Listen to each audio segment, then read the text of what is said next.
Hi there, Rochelle Jones, Grief Recovery, talking about a loss of safety today. As humans, we need love, safety, and acceptance. So safety and trust to me are pretty closely intertwined, but we need physical safety as well as emotional safety.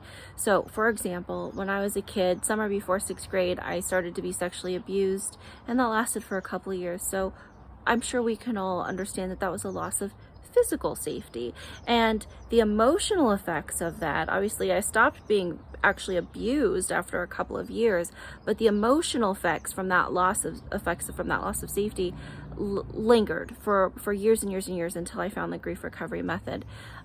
So for example, my husband and I have been married since we were 19.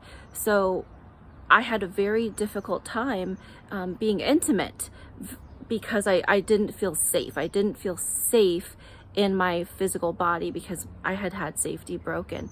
And that rippled out to when my son was born at 27.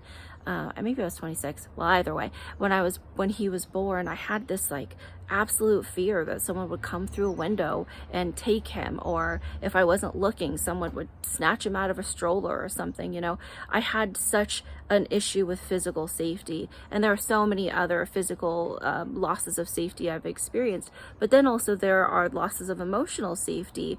I can think of really scary moments I've had in my marriage or with my son, and when I would seek help for those things from people who were trusted and loved, they may have responded in a way. If we bring our emotional self to someone, it's a lot like showing up naked. Okay, I'm bringing the most honest and tender parts of my heart. I can feel vulnerable, but I'm still going to be emotionally honest and tell the truth. I'm feeling scared, I'm feeling uncertain, I'm feeling hopeless, these kinds of things. And so if I'm showing up naked and someone responds by minimizing or telling you what I should be doing versus, ouch, that sounds really painful, what's going on, tell me more about that, showing up with their care too, being willing to sort of get naked with me and hear me and let me feel safe in my own skin, I could feel judged, I could feel criticized. So when people jump into advice unasked for,